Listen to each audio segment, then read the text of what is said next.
요한복음 6장 1절로 21절 말씀을 공독합니다. 거기 예수께서 디베랴 갈릴리 바다 건너편으로 가실새 큰 무리가 따르니 이는 병자들에게 행하시는 표적을 보았음이니라. 예수께서 산에 오르사 제자들과 함께 거기 앉으시니 마침 유대인의 명절인 유월절이 가까운지라.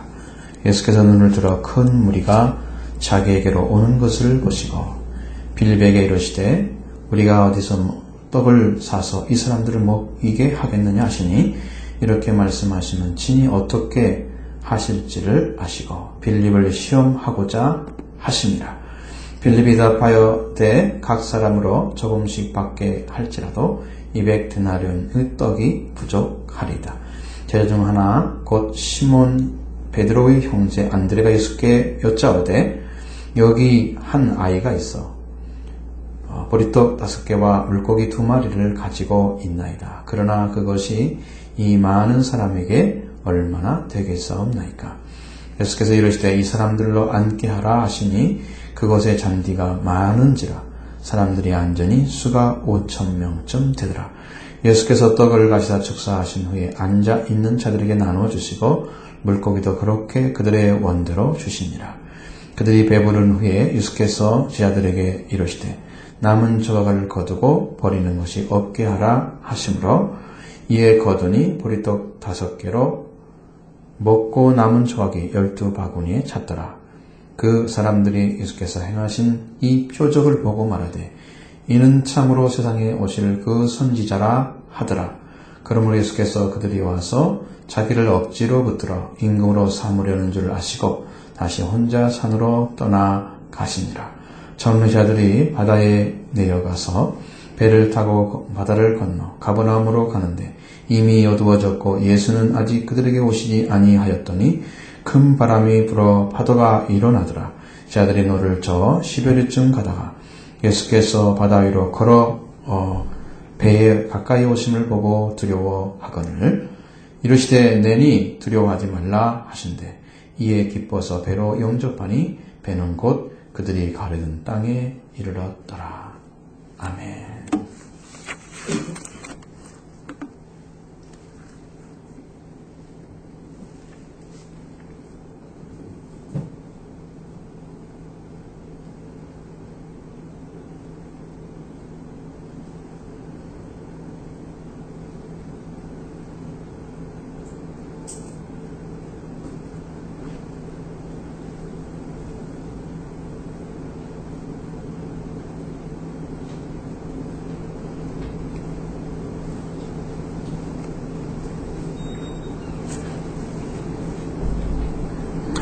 말씀 속에서 하나님께 보내신 이에 대해서 말씀드리려 합니다. 우리가 신앙생활을 어떻게 해야 되느냐 그렇게 많이 질문을 할 수도 있습니다. 그러나 가장 빠른 길은 성령대로 순종하는 것밖에 없어요.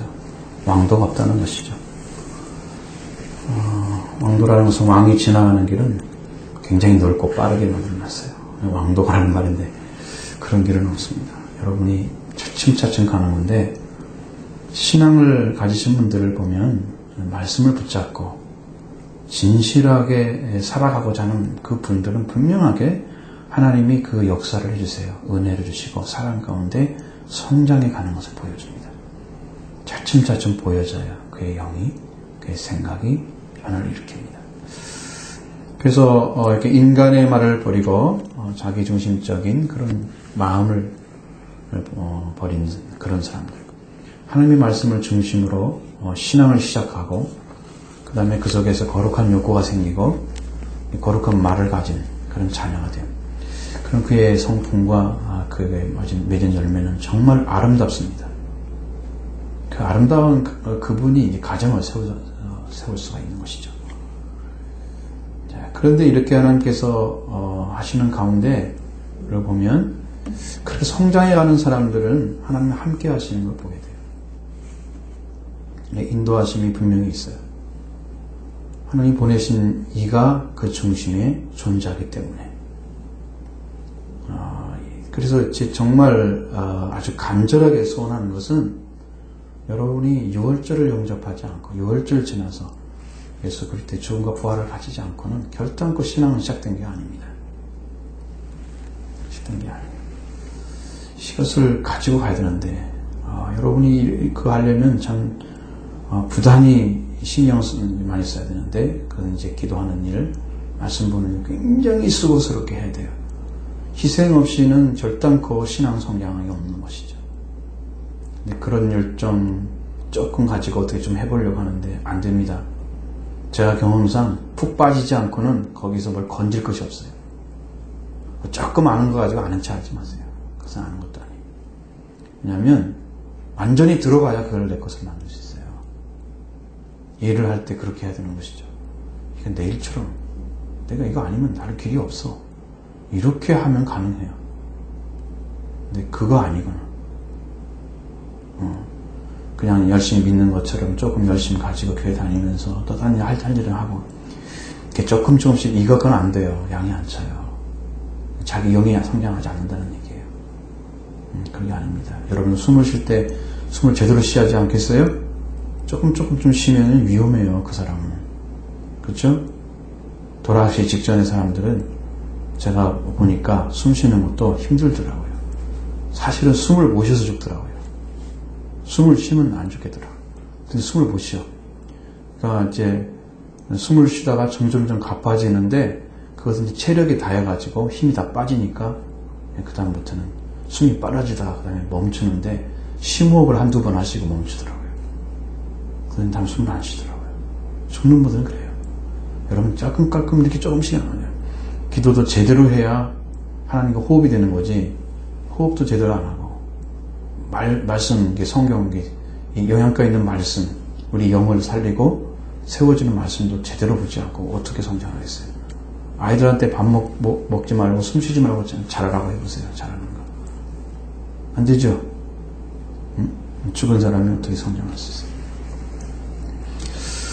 분명하게 여기 나와 있는 말씀을 이제 하나하나씩으로 말씀드릴 건데, 이제 요한복음 6장에서 주제는 하나님께서 보내신 이가 주제예요. 하나님 보내신 이를 믿는 거예요. 그럼 어떻게 믿느냐? 어떤 길이 있느냐? 이제 그걸 지금 찾아가는 것입니다. 제가 보니까 2011년도에 설교를 했어요, 이 말씀을. 2011년도 9월 18일인가 그 정도 말씀드렸던 기억이 나는데, 이제 그렇게 깊이 들어있어요. 그러니까 이제 제가 한 3일 동안 열심히 준비한 설교가 단번에 날아가서 이것을 이제 가져와서 쭉 보니까 이건 너무나 어리예요. 이거 어려서 이대로 설교를 못하겠어요. 제가 다시 다 손봤습니다. 이렇게 설교해서는 도대체 안 되는데 이런 설교를 어떻게 했을까? 그냥 어리면요 안 보이는 거예요, 신앙이. 여러분 신앙생활 똑같아요. 여러분 열심히 한다고 하지만 진짜를 모르기 때문에 그 어렸을 때는 어렸을 때만큼 생각하고 어렸을 만큼 이제 깨닫고 말하는 거잖아요. 장성한 사람 되면은 어린아이를 버리는 거잖아요. 성장해야 되는 거예요. 자, 1절 말씀부터 우리가 보겠습니다. 자, 한번 1절을 보죠. 그 후에 예수께서 디베랴 갈릴리 바다 건너편으로 건너시했습니다. 여기는 그 후에 무슨 일을 했길래 5장에서 관련되어 있겠죠. 그렇습니다. 5장에 하나님의 아들로 오셔서 구원에 얻는 길을 가르쳐 주셨습니다. 성경에 기록돼서 말씀하시죠. 예수님은 분명하게 내가 내 이름으로 와서 말하면 안 믿을 건데 다른 사람이 그들의 이름으로 와서만 믿을 것이다 이렇게 말씀하셨어요. 이 정도로 예수님에 대해서 굉장히 거부감이 심한 자들이 많았다는 거죠. 참 이상한 것은 진짜 기록한 분이 오셨는데 그 일을 통해서 증명하고 있는데 제가 그 뜻을 깨달았어요. 왜 예수님이 내 말을 못 믿겠거든 내가 하는 일을 보고 믿으라 그랬을까 그 말을 알았어요. 구약 성경을 잘 알잖아요. 이스라엘 사람들은. 그러니까 구약 성경 중에서 메시아가 와서 하는 일이 무엇인가를 기록된 걸 알 거 아니에요. 그 일을 하고 있는 걸 보면 믿으라는 거예요. 그걸로라도. 오늘 우리의 입장에서 아니에요. 이스라엘 사람들 입장에서. 이해가 되시죠? 그들은 성경을 알기 때문에 메시아가 오면 어떤 일을 한다는 걸 알고 있단 말이에요. 그런데 아무리 가르쳐도 말을 해도 기적을 베풀어도 행해줘, 보여줘 안 믿는 거예요. 이상한 거예요. 왜 다른 사람의 이름은 믿는데 왜 예수님이 오시면 안 믿어요? 왜 심한 거부감을 가지고 있어요? 진짜가 왔는데 왜 가짜 이름으로 온 사람을 영접하고 진짜 영접하네요? 이게 지금 문제가 있는 거죠? 그래서 예수님은 그렇습니다. 그래서 모세가 너가 믿었더라면 나를 믿었을 것이다. 이렇게 말씀하고 있어요. 그들은 모세도 안 믿었다는 거예요. 하나님 보내신 자로. 권위를 인정하지 않았다는 거죠. 그러니까 그들이 모세의 자리에 앉았다고 말씀하셔요. 예수님은. 모세의 자리에 자기가 앉을 자격이 있어요? 모세는 하나님이 세운 거룩한 존재 아닙니까? 하나님의 사람으로 나와 있잖아요. 아무나 그 자리에 앉아요? 앉죠? 하나님이 세운 자만 앉죠? 그런데 모세가 전해준 그 말씀을 자기들은 배워서 아는 거잖아요. 모세는 받아서 아는 거고 누가 진짜랬어요? 배워서 아는 사람이 그 자리에 앉으면 되겠어요? 안 되죠. 그러니까 모세도 안 믿는 거예요. 그 모세가 통해서 하나님 주신 말씀은 배우면서 모세도 하나님 주신 세운 사람으로 안 믿고 있으니까 그가 증거한 예수님을 믿을 수 있겠어요? 안 믿겠죠? 당연한 것입니다. 이게 성경의 원리였어요. 하나가 안 되면 다 안 믿는 거예요. 요한복음에서도 너희가 하나님을 믿으나 또 나를 믿으라 그러잖아요. 그럼 구약의 하나님을 믿는 사람만이 예수님을 믿을 수 있다는 거거든요. 그럼 이스라엘 백성들은 합당하죠. 그게. 그들은 이미 여호와를 알고 있었잖아요. 하나님을. 그러니까 예수님을 믿을 수 있었잖아요. 이렇게 가르쳐줘도 안 믿어. 이상하죠. 잘 생각해 보십시오. 여러분 마음속에 예수님 영접하는 심령이 얼마나 큰지, 얼마나 분명한지를 보십시오. 봐야 됩니다. 예수님이 병든 자를 고치는 것이 이제 있고요. 38년 된 병자를 고친 다음 이런 말씀을 하시고 그 후에가 이렇게 연결되는 거예요. 유대인들이 예수님을 하나님의 아들로, 하나님이 보내신 아들로 믿지 않았습니다. 그렇기 때문에 예수님을 대하는 태도가 달라요. 믿는 사람은 공손하게 엎드려 받겠죠? 안 믿으니까 항상 대드는 거예요. 항상 대들어. 건방진 거죠. 자기 목숨이 예수 그리스도에 달려있는데 이제 두 강도가 있는데 한 사람이 비난했잖아요. 왼쪽에 있는 사람. 한 사람은 예수님 믿잖아요. 그 자리에서도 지금 죽고 삶이 결정되는 거예요. 십자가에 달린 강도들도. 여러분 죽음 직전에 있는 사람들이 죽음이 갈리되 죽음과 삶이 거기서 갈라지는, 예수를 믿으면 살고 예수를 버리면 죽는 이것이 있잖아요. 생명을 관리하세요. 죽은 자와 산 자를 심판하시는 앞에 이렇게 교만한 자를 가지고 있는 이들의 모습이 어디서 왔느냐는 거예요.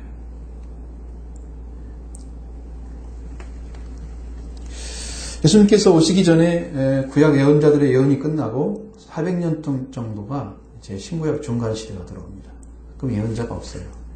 그리고 난 다음에 이제 세례 요한이 나타나죠.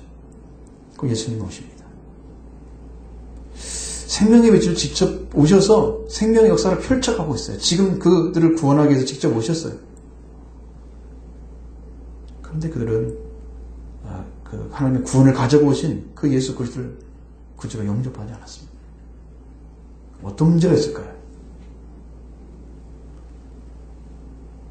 그리고 그 후에 하신 말씀이 이제 그 후라는 말이 1절에 나오지만 그 표적이 뭡니까? 바로 예수님이 오병이어의 기적을 일으키시죠. 보리떡 5개 물고기 2마리로 오병이어의 표적을 보여주십니다. 이것이 무엇입니까?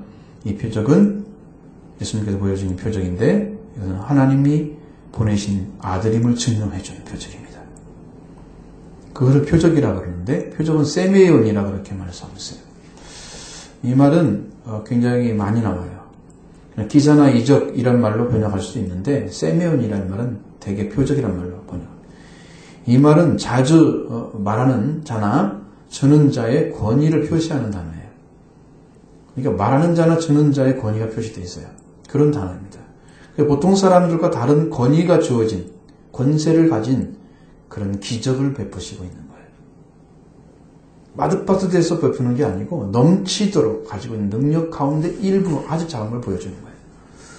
그래서 예수님은 하나님의 아들이심을 나타내기 위해서 행하시는 표적이 이제 기적이 표적이다 이렇게 말씀하십니다. 다른 해석은 뭐냐면 초자연적인 능력이 외부에 드러나는 일, 이게 진리임을 증거하는 거예요. 초자연적인 그 일 자체가 이제 나타나는데 밖으로 이것이 드러나는 일 자체가 진리임을 증거해 주는 거예요. 그것이 표적이에요. 예수님이 가지신 초자연적인 능력은 하나님의 아들로서 하는 능력이었습니다.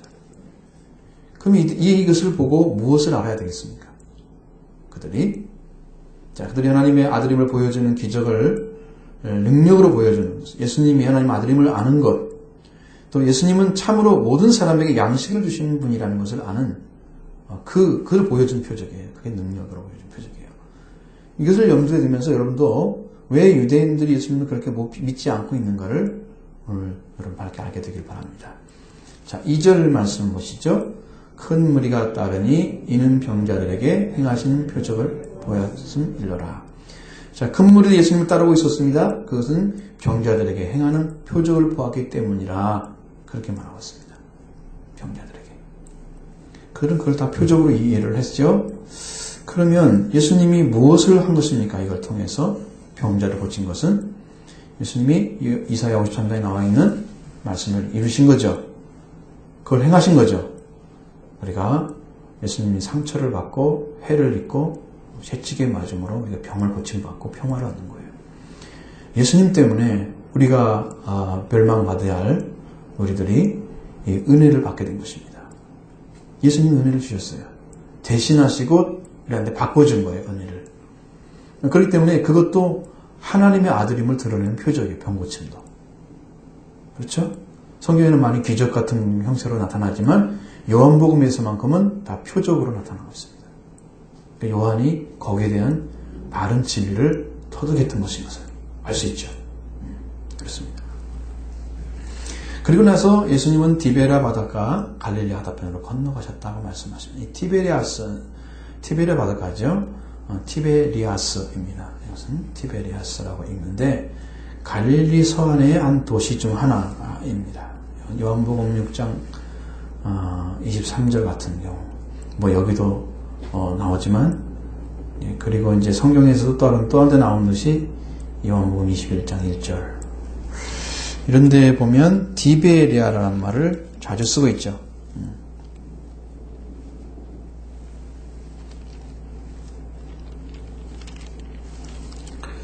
티베리아는 두 번 나왔는데 지금 티베리우스라는 말을 쓰고 있습니다. 티베리아스. 티베리우스하고는 다르죠. 티베리아스로 사용되고 있습니다. 이 도시는 헤롯 안티바가 주후 25년경에 그 영지, 그가 다스리는 곳이죠. 갈릴리와 베레아 두 지방의 수도로 쓰기 위해서 건설한 곳입니다. 그러니까 수도예요.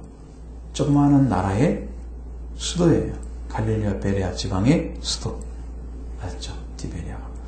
그러니까 그것은 갈릴리 지방에 있었고 또 갈릴리 바다와 가까이 있었기 때문에 그것을 디베리아라고 써서 이 디베리아가 갈릴리 바다를 대신해 쓰는 호수명 혹은 바다명으로 그렇게 사용되고 있어요.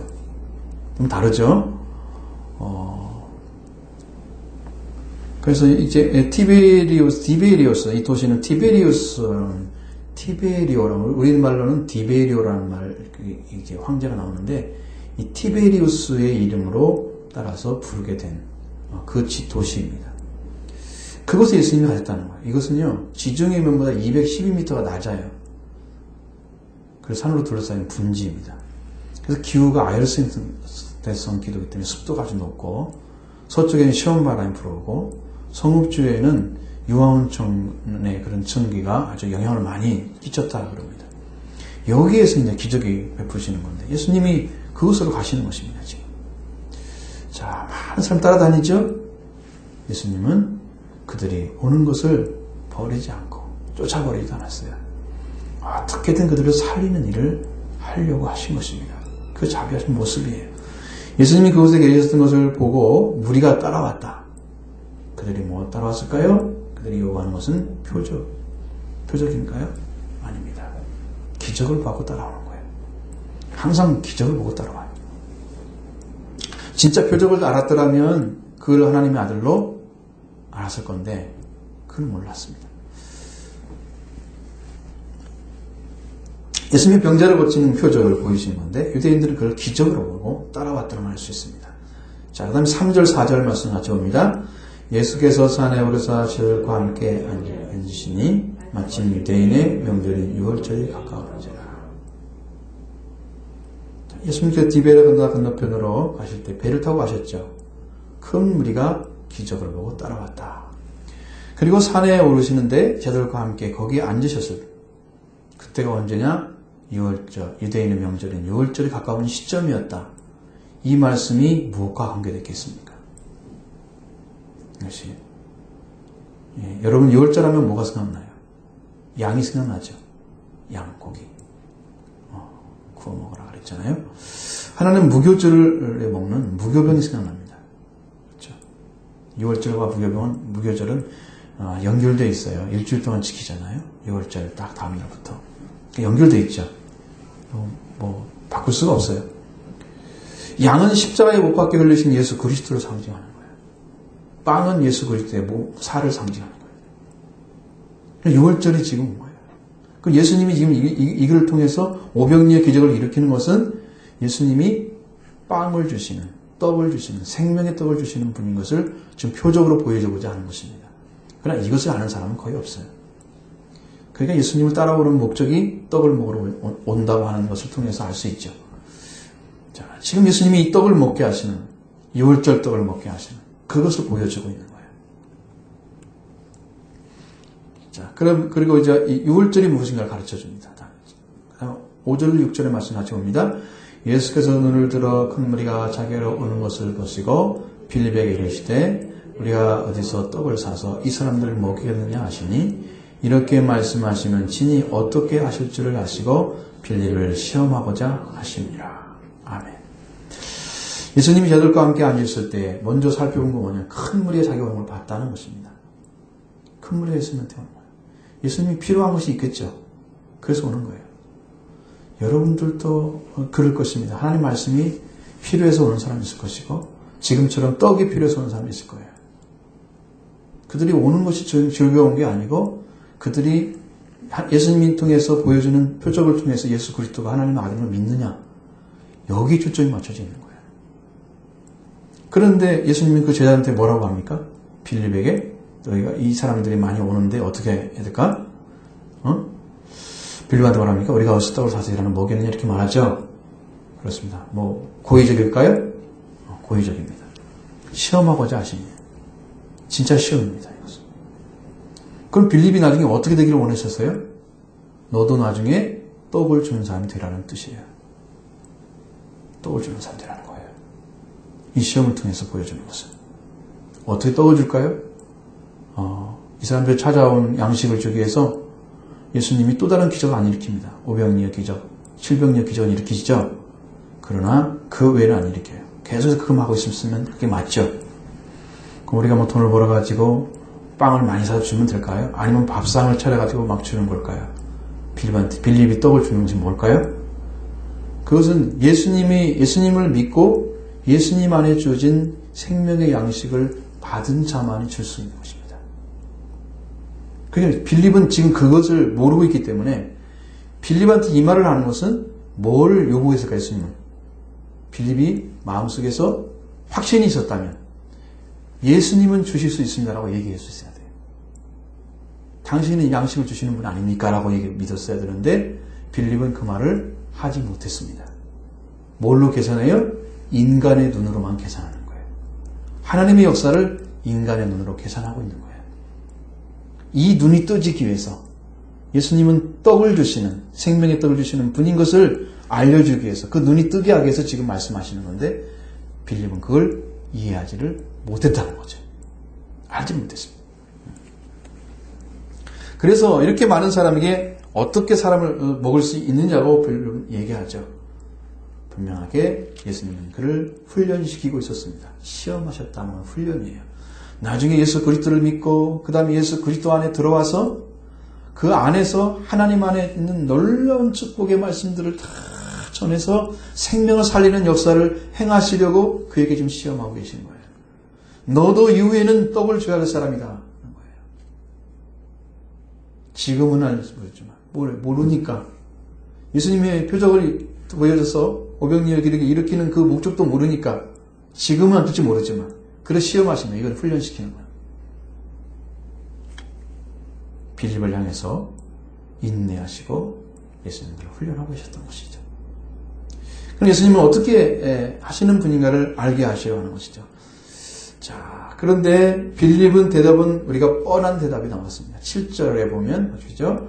빌립이 대답하되 각 사람이 조금씩 받게 할지라도 200데나리온의 떡이 부족할 것입니다.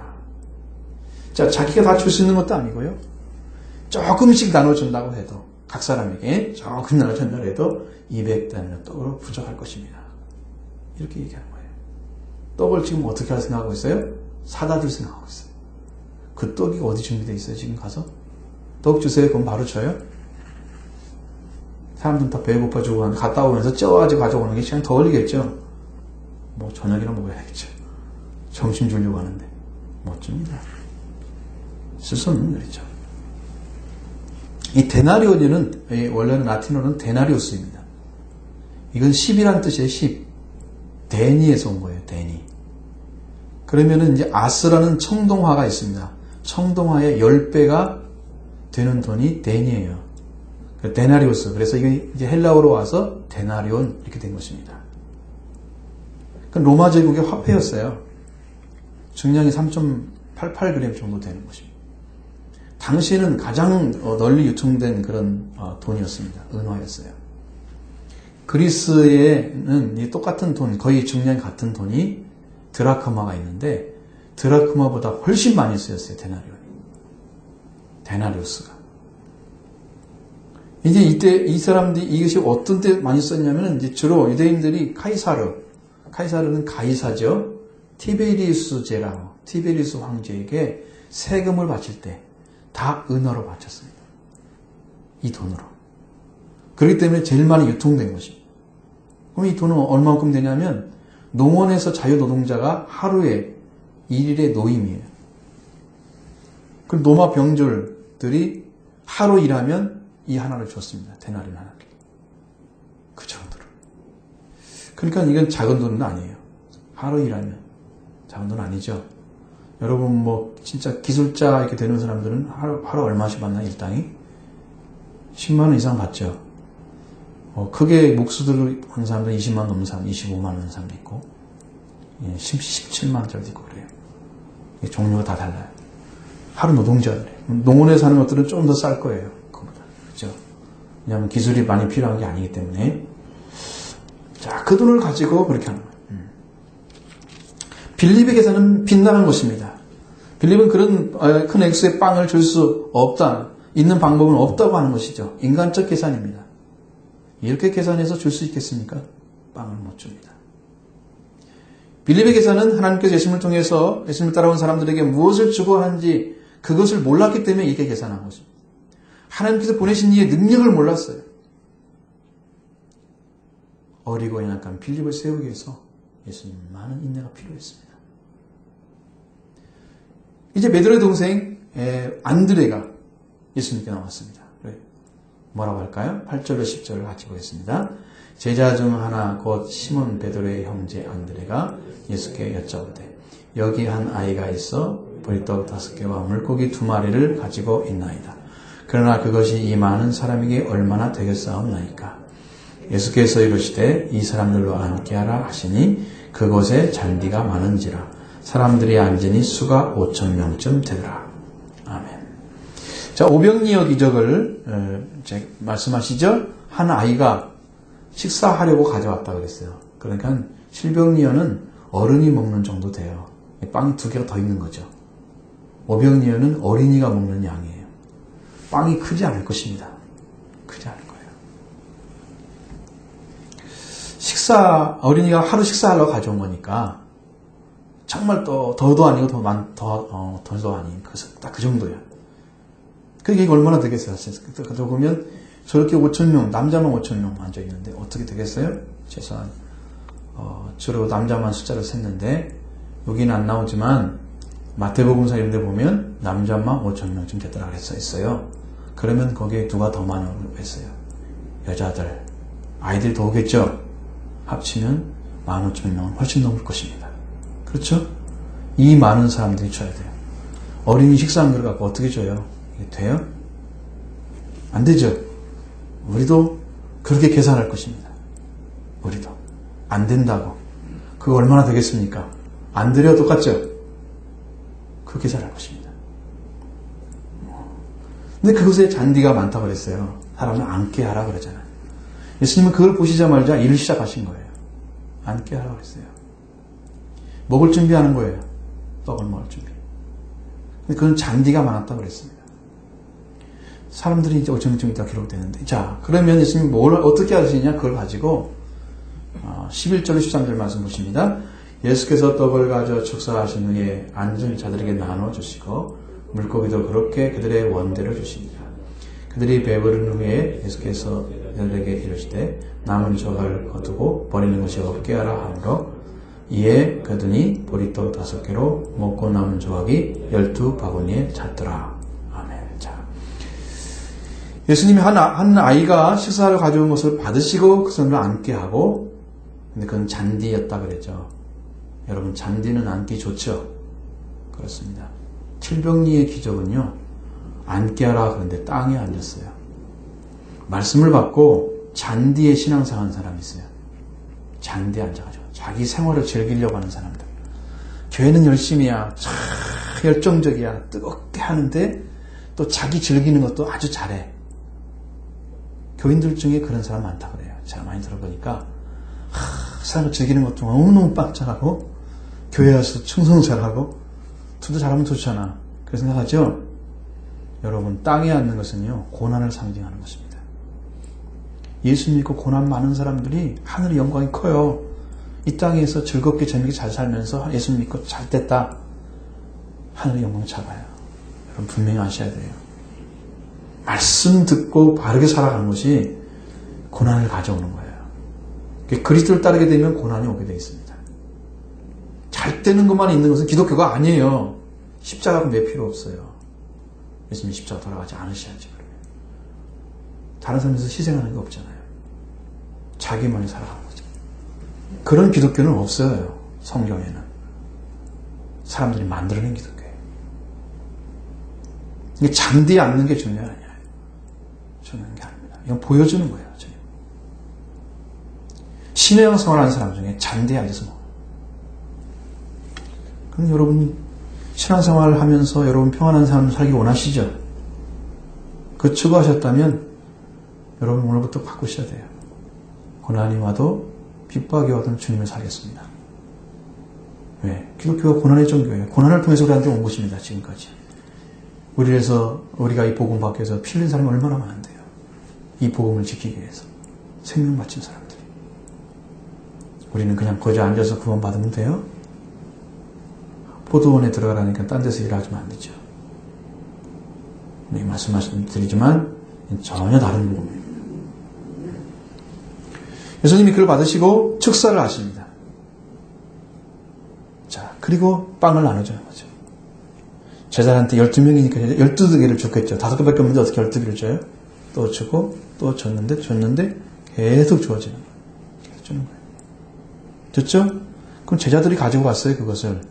예수님이 제자들 대신에 그냥 그 5,000명 앉은 사람 다 주고 다니는 거 어떻게, 언제 먹겠어요, 그거? 그렇지 않아요? 막 던지겠어요? 어떻게 했어요? 할 수가 없잖아요. 제자는 다 줬단 말이에요. 제자들이 또 가서 뛰었는데 계속 떡이 나오는 거예요. 얼마큼 먹을까요? 배 부르게 할 정도로 먹었어요. 배가 부를 정도.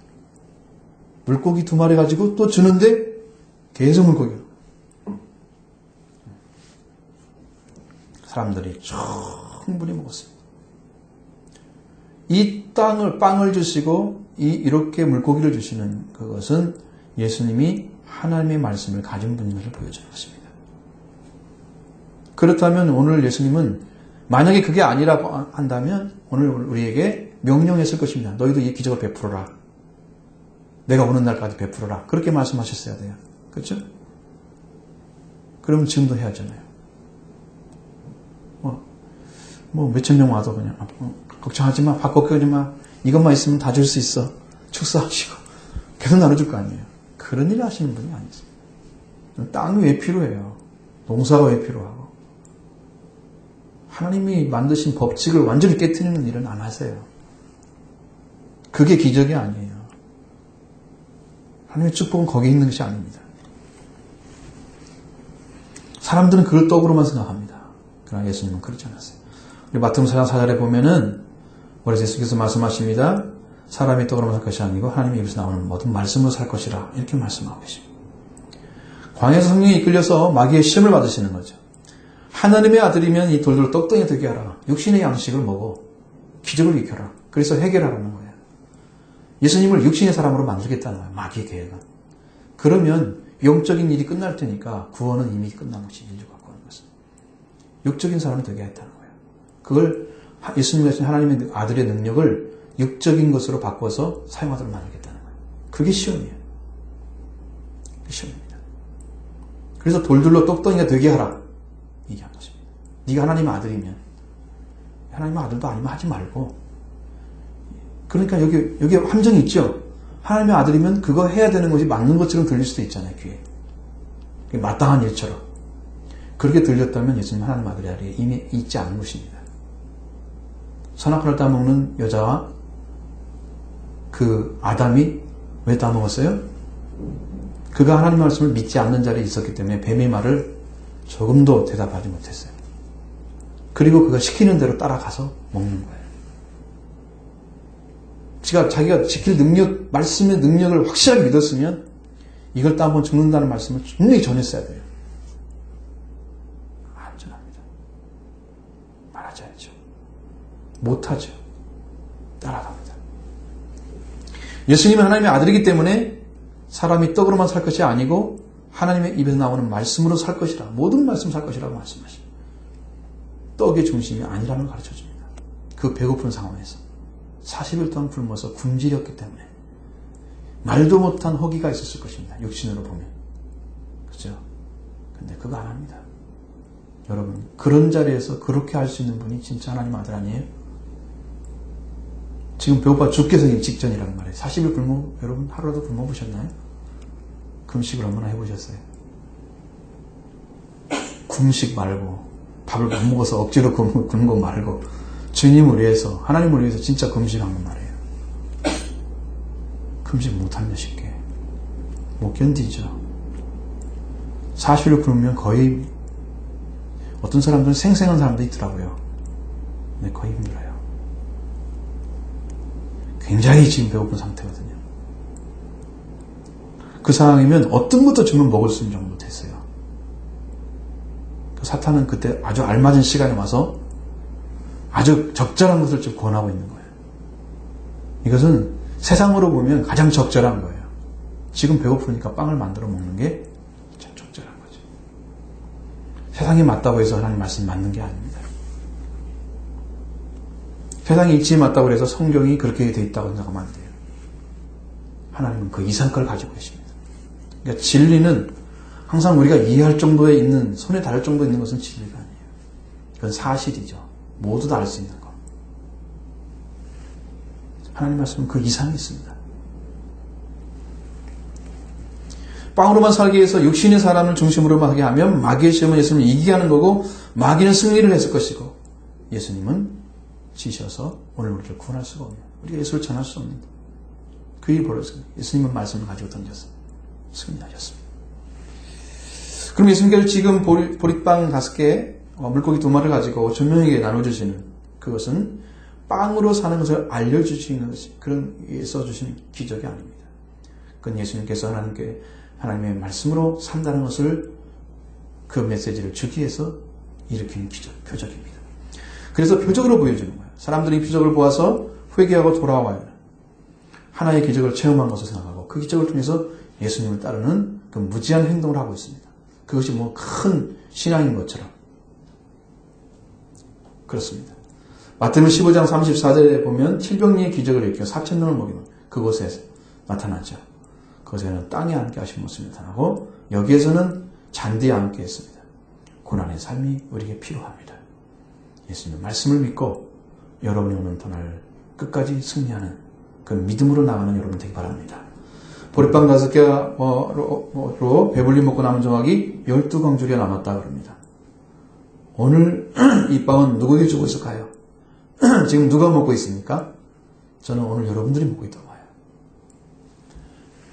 남겨진 거죠. 지금 남겨놓은 것입니다. 예수님은 지금도 빵을 주시는 분이십니다. 남겨놓은 거예요. 기적을 베푸셔서. 자, 그런데 14절을 보십시오. 무슨 반응이 나타나고 있습니까? 한번 보시죠.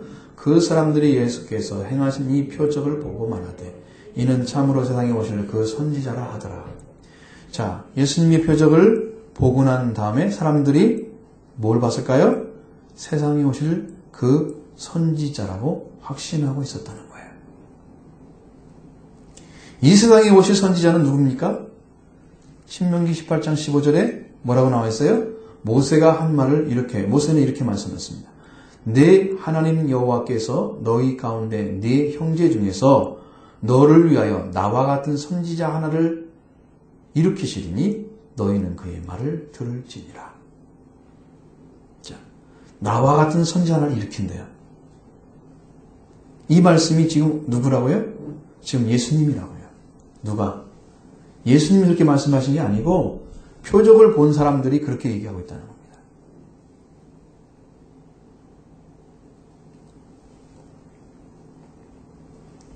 그리고 예수님이 약속한 말씀의 선지자라 그렇게 받아들인 거예요. 표적을 보면서. 더 중요한 것은 뭡니까? 15절 말씀에 분명히 말씀하죠. 예수님 어디로 갔습니까? 같이 보시죠. 그러므로 예수께서 그들이 와서 자기를 억지로 붙들어 임금 삼려는 줄 아시고 다시 혼자 산으로 떠나가시니라. 예수님께서 왜 그러시면 다시 혼자 산으로 떠나가셨냐는 거예요. 왜 가셨습니까? 억지로 붙들어서 임금 삼으려는 줄 아셨다는 것입니다. 이스라엘 백성들이 이집트 나왔을 때 광야에서 들어갔죠. 모세를 이끌어 갔습니다. 그때 하나님께서 만나를 내리셨죠. 이처럼 예수님께서도 베푸신 능력은 바로 만나와 같은 모든 사람의 양식을 주시는 그런 선지자로 본 거예요. 그 양식을 보는 거예요. 여러분, 그러나 가나안 땅 길갈에 가서 첫 번째 양식을 먹은 그 다음날 만나는 그쳤습니다. 다시는 내리지 않았어요. 온 인류에 주시는 말씀은 뭐예요? 이제는 단단한 식물을 먹는 자리까지 가야 된다는 거예요. 만나가 중심이 아니에요. 예수님은 내가 만나를 가졌다 그런 말씀 하시지 않으셨어요. 나는 생명의 양식이라고 말씀하셨어요. 그 양식 이상인 것입니다. 만나 이상인 거예요. 그러니까 그 만나를 주시는 그 역사처럼 오늘도 예수님이 기적을 일으켜서 계속해서 만나를 주는, 빵을 주는 분으로 그걸 보고 있는 것입니다. 그 생각을 했어요. 그들이 예수님이 일으킨 그 표적을 보면서 그게 맞다라고 얘기했어요. 그러면 그 선지자라고 했습니다. 그럼 그들이 기대하고 있는 게 뭡니까? 양식을 주는 분으로서의 선지자인 것입니다. 자, 근데 성경에는 우리가 신명기 18장 15절에 그렇게 되어 있지 않아요. 분명하게 나와 같은 선지자를 하나를 일으킬 것이다 말씀하시고 너희는 그의 말을 들을지니라. 모세는 분명하게 너를 위하여 나와 같은 선지자를 일으키라고 했습니다. 너희는 그의 말을 들으라고 말씀하고 있어요. 그의 말씀을 들으라고 하신 것입니다. 어떤 기적을 통해서 알아내는 게 아니에요. 그런 말씀을 듣는 건 어떻게 할 수 있어요? 말씀이 하나님이 주신 말씀이면 분명히 권세가 있어요. 아무나 행하는 건 아니에요. 하나님 주신 말씀은 권세가 있어요. 예수님도 권세 있는 자 같다고 했어요. 산상수훈 끝에 보십시오. 마태복음 7장에서 바리새인과 같지 않더라. 권세 있는 자와 같고 아무나 말 전하는 게 아닙니다. 선지자는 권세 있는 자와 같이 하나님이 세운 자만이 그 일을 할 수 있는 거예요. 표적을 보고 하는 게 아니고 뭘 보고 알아야 돼요? 말씀을 듣고 알아야 돼요. 여러분 말씀을 듣고 이게 진리인 줄 믿으십니까? 바르게 듣는 거예요. 그것은 듣고도 모르는 문제가 있어요. 저는 지금 영어를 많이 안 했는데 한국어도 못 알아들으면 어떻게 복음을 전하겠어요? 그렇죠? 말씀을 들으라고 그랬는데 기적을 통해서 보는 것입니다. 표적. 그거 제대로 알았어요? 몰랐습니다. 그것도 보고도 잘 몰랐어요. 그는 선지자라고 분별했습니다. 어떤 음식을 통해서 백성들이 나눠주는 것으로 선지자를 알라고 한 적은 한 번도 없는데 그들은 그렇게 평가하고 있습니다. 선지자 하나님께서 세우시기 때문에 권세를 주셔서 주신 말씀을 전하는 거예요. 예수님은 선지자 역할도 하셨어요. 제사장 역할도 하셨어요. 왕의 역할도 하셨습니다. 그리스도의 삼중직이 이루어졌어요. 그 기름 부음 받은 자 예수님. 다 이뤘습니다. 선지자 역할이 말씀 전하는 거예요. 그 산상수훈이 그 말씀 전하는 선지자 역할이에요. 그 전화를 듣고도 권세인자와 같은 이치를 이해하지 못했습니다. 이 놀라운 말씀을 받아들이지 아니한 사람들은 오병이의 기적을 표적으로 남자만 5,000명 먹이고 빵 조각에 12관계 남은 이 기적을 보여주는 바로 그분이 모세가 말한 그 선지자라 이렇게 하나님께서 보내신 분이 누군가를 말씀을 통해서 알게 된 것이 아니고 기적을 통해서 아는 육적인 분별이었다는 것입니다. 여기에 그들의 눈이 먼 것이 보여지죠. 눈멀은 자는 모든 것을 육적으로 이해합니다. 하나님을 못 보기 때문에 하나님에 대해서 눈먼 거예요. 이 사람은 다 잘 봐요. 진짜 죽음이 뭡니까? 영의 죽음입니다. 그런데 사람들은 육의 죽음을 두려워해서 육신만이 살아갑니다. 많은 사람은 육신의 죽음은 다 알아요. 안 믿는 사람도. 그러니까 안 죽으려고 아니면 죽음을 늦추려고 건강을 위해서 얼마나 뜁니까? 그죠? 그렇잖아요. 자기 몸을 그렇게 아끼면서 자기 영이 죽는 것은 살피지 않아. 영이 죽은 사람들이. 모르죠? 눈이 안 떴기 때문입니다. 육신이 살아가는 것입니다. 그 사람들은. 삶이 뭔지 몰라요. 영이 죽었기 때문에 영을 살리려고 예수님 오셨는데 이 사람들은 육신에 빵을 주고 자기 육신에 살기 위해서 오신 분으로 착각하고 있는 거예요. 이런 분들을 이런 본질적으로 어린 사람들. 이렇기 때문에 이들이 예수님 하나님 아들로 못 믿고 있는 거예요. 하나님 보내신 자가 누군지 몰라요. 왜? 자기의 눈으로만 판단해야 되니까. 그 말씀을 듣고 알아야 되는데 그럼 그 말씀을 어떻게 못 들어요? 이스라엘 사람들은 대부분 성경을 다 가지고 있거든요. 마스라 텍스트. 히브리 구약 성경이 있었단 말이죠. 아람으로 된 것들. 성경이 있는데 안 읽어서 그런가요? 우리 성도들처럼? 왜 모를까요? 메시아가 와도. 바리새인들 서기관들은 그렇게 공부를 많이 했는데도 왜 모를까요? 대체. 대제사장들 왜 모를까요? 사두개인이잖아요. 대제사장들이. 왜 모르겠습니까? 이분을 임금을 삼으면요, 자기들은 평생 동안 먹고 살 수 있다. 이렇게 생각하는 것입니다. 그래서 억지로 임금을 삼으려고 하는 걸 예수님 아시고, 그는 다시 혼자 손으로 가시니라. 제자를 또 안 데리고 갔어요.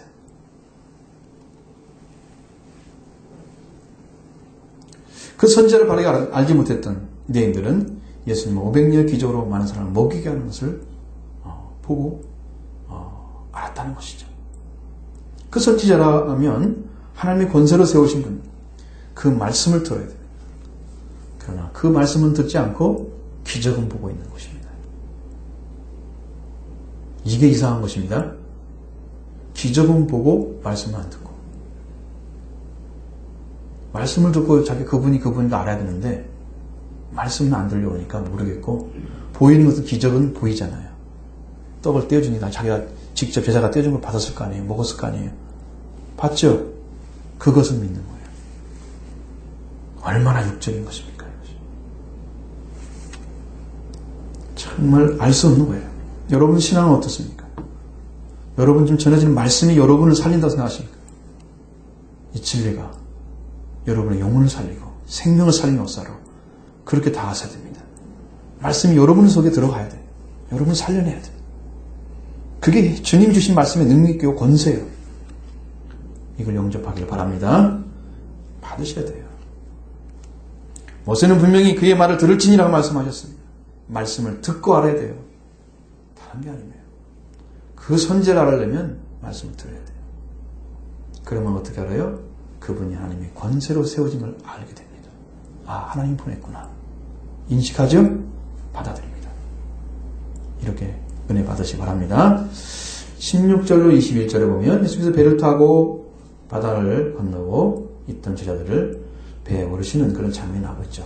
같이 봅니다.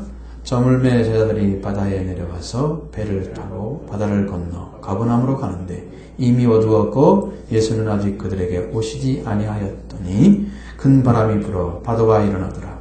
제자들이 노를 저 10여리쯤 가다가 예수께서 바다 위로 걸어오심을 보고 두려워하거늘 이르시되 내니 두려워하라 하시는데 이에 기뻐서 배로 영접하니 배는 곧 그들이 가려던 땅에 이르렀더라. 여기서 뭘 보여줍니까? 예수님이 천지 만물의 주인이며 왕인 걸 보여줍니다. 왕은 다스리는 자라는 거죠. 물도 다스렸어요. 그냥 물 위를 걸어가시는 거예요. 우리는 주인은 주인이지만 그 자리를 찾은 사람, 물 위를 걸어갔던 사람 못 들어봤죠. 그렇죠. 뭐 수상스키 타고 걸어간 사람 있었겠죠. 그래 안 빠지는 방법도 있긴 했어요. 여러분 잘 알잖아요. 한 발을 딱 대고 빠지기 전에 다른 발을 디뎌가지고 안 빠지면 되잖아요. 계속 돌아가면 되잖아요. 그럴 수 있나요? 그건 이상한 일이죠. 있을 수가 없는 거죠. 중력이 있는데 그걸 어떻게 사람이 견뎌내요? 예수님은 그걸 초월하는 것입니다. 왜? 그분이 창조하는 자이기 때문에 그걸 다스리는 자예요. 다스리는 자는 왕이에요. 왕이기 때문에 바다 위를 걷는 것입니다. 왕을 보여주는 것입니다. 지금 이걸 통해서. 이 참된 왕이에요. 자기가. 제자들도 몰랐죠? 두려워했습니다. 누가 가까이 오고 있는 건데 그분이 누군지 잘 모르겠죠. 그러니까 예수님이 이제 가까이 왔을 때 아주 가까이 보니까 예수님 알았어요. 그리고 두려워했습니다. 저분은 어떻게 우리를 큰 문제 생길 것 같은 그런 두려움, 아주 강력한 힘을 가진 나니까 두려워하지 말라고 말씀하시죠. 그리고 예수님이 그들을 영접했을 때 배는 가른 땅에 이르렀습니다. 근데 이걸로 끝나면 이것은 지금 과정이에요. 예수님 하신 말씀은 따로 있어요. 23절부터 26절의 말씀에 거기에 보면은 그들이 예수님을 찾은 목적이 나와 있습니다. 그렇죠? 맞습니다. 그건 지난번에 말씀드렸기 때문에 말씀드릴 필요는 없죠. 분명히 그들이 온 목적이 예수님 말씀하신 것처럼 표적을 본 까닭이 아니라고 말씀하시죠. 떡을 먹고 배부른 까닭이다. 이렇게 예수님은 분명하게 가르쳐 주셨습니다. 오늘날도 예수님 믿고 육적인 문제가 해결되면 예수님 살아계시네, 나를 사랑하시네 이렇게 말씀하실 것입니다. 떡을 먹게 되니까 나를 도우시는. 그런데 내가 분명히 알 수 있는 것은 이것입니다. 하나님의 나라가 임하여 온 사람들은 여러분의 가정 문제 해결됩니다. 그래서 회개하라 천국이 갖고 왔다고 말씀하시는 거예요. 회개하면 천국이 옵니다. 천국이 오면 하나님 다스리는 여러분 가정을. 다스리는 사람 하나님이 그 가정을 지도하십니다. 그의 손이 안 닿는 곳이 없어요. 다 닿아서 인도해 주세요. 축복의 역사가 일어나요. 그 예수님은 너희는 먼저 그의 나라와 그의 의를 구하라고 말씀하시죠. 왜? 그 하나님 것이 오게 되면 이 땅의 문제가 해결돼요. 아시죠? 뭐가 먼저 있어야 돼요? 하나님의 나라. 하나님의 나라가 먼저 와야 돼요. 그 다음에 하나님이 일을 처리하시는 거예요. 이것 먼저 하지 않고 하나님과 관계 먼저 생각하지 않고 육적인 문제 해결해 기도해가지고 막 기적 본 것처럼 그렇게 육적인 복음을 전하는 사람 많습니다. 부흥사 중에서. 육적인 복음.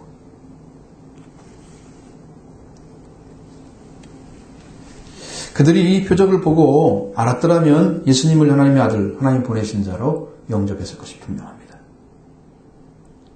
그리고 그 표적을 봤을 때 정말로 그분이 이런 표적을 일으켜서 우리에게 말씀을 주시는 분이구나 이렇게 이해를 했을 건데 표적을 보고 그 선지자라고 이렇게 얘기한 것은 그 밑에 있었어요. 신앙이 아니에요.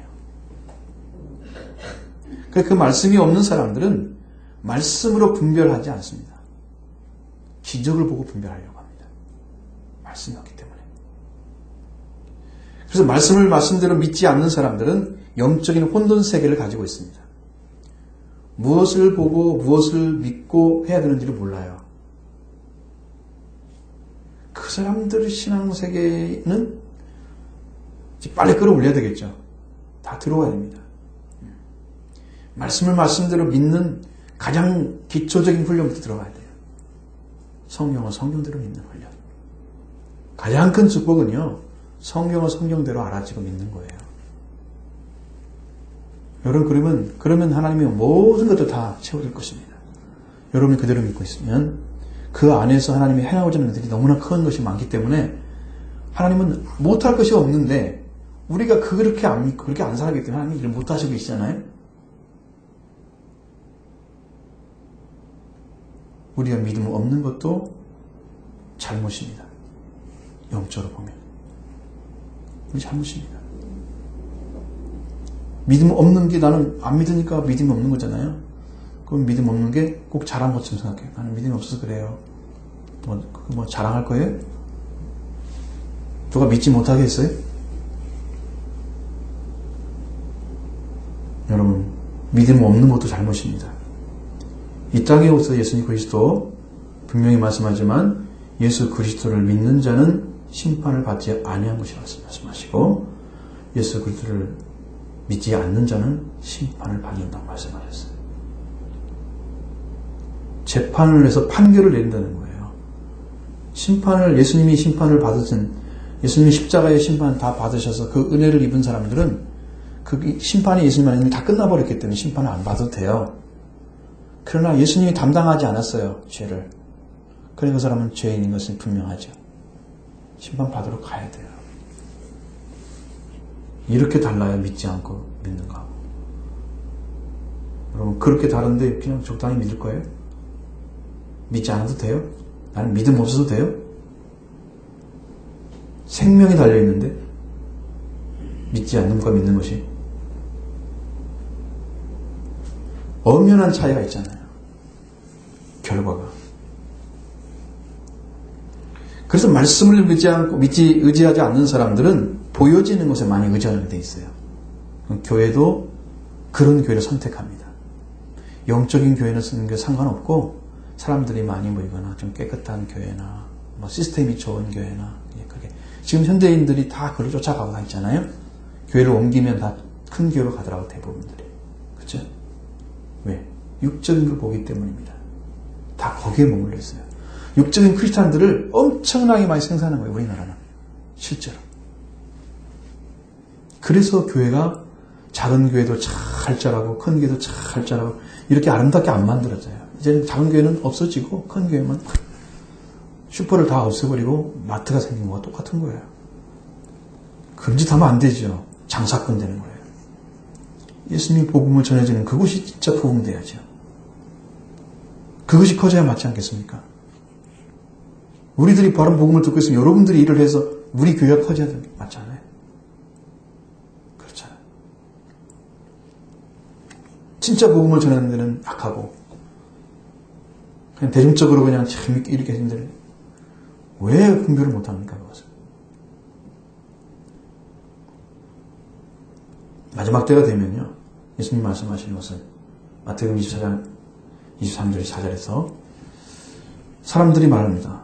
그리스도가 여기 있다. 혹은 저기 있다. 믿지 말라 그럽니다. 거짓 그리스도들이 나타나고 거짓 선자들이 많이 나타나서 표적 일으킨다고 그랬어요. 기사를 일으킨다고 그랬어요. 그래가지고 그걸 통해서 할 수만 있으면 택한 자들도 미혹하려고 합니다.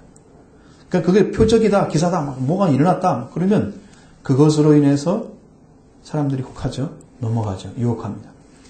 거기가 그리스도가 아니라면 참이 아니라면 그 기적도 가짜라는 거예요. 미혹하려고 택하신 자라도 넘어뜨리려고 하는 기적이야. 막기가 하는 거예요. 그거 못하고 기적만 있으면 하나님 역사인 처럼 이 유대인들처럼 이렇게 가면 이게 그거 못하면 결국 유대인들은 어땠습니까? 예수님 버리고 하나님 아들도 안 믿다가 망했잖아요. AD 70년에 망했잖아요. 그 길을 또 걸어가면 되겠어요? 우리들이. 여러분 이제 진짜 믿으십시오. 예수 그리스도 진짜로 믿으셔야 돼요. 하나님 아들로. 그 믿음이 있었을 때 그 믿음을 가지고 성경을 봤을 때 예수님이 하시는 말씀을 목적으로 해서 보게 되는 거예요. 성경을. 그러면 내 눈으로 분석을 해. 안 믿어지잖아요. 자기가 보는 것은. 아, 예수님이 이것 때문에 일을 하시는구나. 이거 보여지면 믿잖아요. 안 믿을 수가 없잖아요. 예수님 하나님 보내신 자이기 때문에 그대로 그분이 하는 일이 옳고 완전한 거란 말이죠. 옛날에 우리 구약적인 신앙들이 아브라함이 했다 그러면 다 옳은 게 아니잖아요. 나중에 가서는 자랐죠. 끝에 가서는 옳게 됐어요. 그렇지만 그 과정 속에서는 너무나 많은 사건들이 옳지 못한 일들을 많이 하면서 가잖아요. 일생을 가는 거예요. 의인화시키면 안 돼요. 그러나 예수 그리스도는 그런 분이 아니에요. 하나님이시기 때문에 사람이고 그분이 하신 일은 다 맞은 거예요. 오류를 범한 거 있다면 사람이에요. 사람이 범하고 있는 거예요. 그 예수님은 다 맞다. 예수님 말씀은 다 온전하다. 그렇게 받아들고 믿으시면 여러분 영적인 오류가 없을 것입니다. 그리고 온전한 신앙, 올바른 신앙 이 길을 가게 돼요. 그래서 이 길을 가려면 어떻게 되냐? 여러분 열심히 찾아야 됩니다. 열심히 찾아서 만나십시오. 만난 자만이 말을 할 수 있어요. 목격자가 증언하는 것입니다. 여러분 증언은 본자만 증언하죠? 여러분 예수님 만나셔야 누구한테 얘기하죠. 내가 만나본 예수님이 이런 분이었어 라고 얘기할 수 있잖아요. 복음도 제시 못하잖아요. 여러분 지금. 바로 제시할 수 있나요? 내가 믿는 예수님 나를 이런 자리에서 이렇게 살려서 보내시 정말 지금 생각해도 너무 감사하고 이 놀라운 축복을 난 너도 전하고 싶어. 너도 같이 받자. 이렇게 얘기할 수 있어요. 그렇죠? 못 주잖아요. 안 만났기 때문에 모르잖아요. 만나려면 찾아야 됩니다. 찾는 건 기도밖에 없어요. 그리고 말씀. 기도와 말씀. 말씀과 기도로. 길을 찾으셔서 여러분 걸어가십시오. 그 집회에 필히 참석을 해야 돼요. 필히. 왜? 그런 것이 지금 그런 시도거든요. 지금 수련회 가는 것도 그런 시도예요. 지금 찾았고 만나게 해서 세워주기 위해서 지금 가는 거예요. 제가 그런 수업까지 거기까지 가가지고 그런 수업할 필요가 뭐가 있어요 지금. 준비하는 게 얼마나 힘든데. 여러분은 모르지만 그 말씀 준비하는 시간이 얼마나 시간 많이 걸리는지 아십니까? 정말 엄마가 젖을 주는 것보다 더 준비해요. 엄마가 밥을 아들 발을 챙기는 것보다 더 준비해요. 그렇게 해서 여러분의 밥을 먹이려고 하는 엄청나게 열심히 준비하는데 어느 사람들 그렇게 그냥 그런 준비 안 된 상태로 그냥 와서 이따가 예배 한번 뻑 드리고 가는 그게 예배인 줄 아세요? 참는 거예요. 그래서 수련회 참석하셔야 돼요. 참느라고 해서. 기도 생활을 계속해야 돼요. 꾸준히. 어느 순간이면 기도 열심히 하다가 어느 날 끊어지고 그러면 안 돼요. 계속 기도하셔야 됩니다. 그래서 영적 분별력을 갖게 됩니다. 뜨거운 믿음의 사람이 됩니다. 그런 다음에 하나님의 아들을 믿습니다. 그냥. 여러분 그렇게 들어가면 지금 누구를 믿으러 갔습니까? 누구를 만나러 갔습니까? 예수 그리스도 하나님 만나러 갔잖아요. 성령이 오셔서 가르쳐 주십니다. 성령에서 다 회복해 주십니다. 성령에서 예수님 누군가를 가르쳐 줘요. 그분의 제사함이 뭔지 알고 있어요. 확신 속에서 뒤집어지죠. 그 은혜를 받게 돼요. 우리가 지금 그 은혜 받으려고 하는 겁니다. 진짜 교회 한번 만들어 보려고. 성경에 말하는 교회. 사람들이 믿고 있는 수없는 많이 있는 그런 교회가 아니고 성경이 말씀하시는 참 교회를 만들어 보려고. 그래서 하는 겁니다. 이거. 적당적당히 하지 마시고 분명히 찾으셔서 이번 기회도 거기서도 몇 사람이라도 만나는 사람이 있다면 놀라운 축복이 날 것입니다. 제가 청소년들 집회했을 때도 거기에 오신 집사님들도 성령이 막 충만한 것을 직접 경험한 분도 있어요. 산성케 되십니다. 그분들은 압니다. 저를. 제가 집회하면 오기를 원해요. 그걸 기억하고 있어요. 지금도. 그 정료 목사님 저랑 같이 있었거든요. 그때는 전도사로 있었을 때. 정료 목사님 그걸 아는 거예요. 그러니까 저를 강사로 세우려고 지금 무탄 노력을 하는 거잖아요. 하나님이 그 기적을 한번 보려고 좀 그런 거예요. 그때 막 하나님의 음성을 듣는 사람도 있었고 성령 받은 사람도 있었어요. 거기에서 방언도 터지기도 하고 그런 것은 별것이 아닙니다. 그런 사랑 연사에 비해서는 그건 아주 너무나 작은 거죠. 기적이 있을 겁니다, 여러분. 참석하십시오.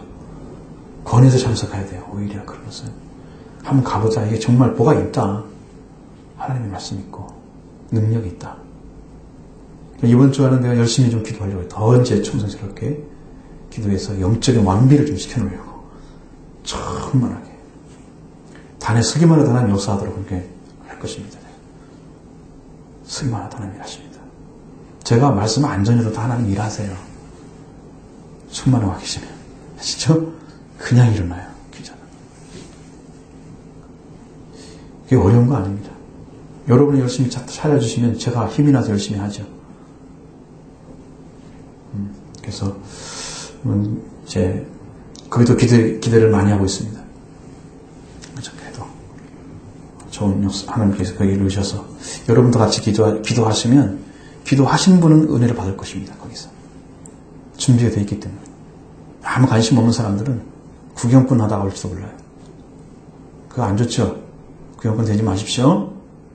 세례요한이 세례 주는데 구경꾼 많이 왔었어요. 그 사람들 다 망했습니다.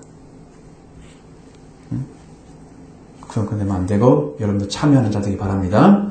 그 놀라운 축복을 같이 받고 누리고 이 은혜를 힘입어서 여러분도 영적인 길을 주님 세우신 길을 같이 걷는 축복의 성도들이 되기 바랍니다.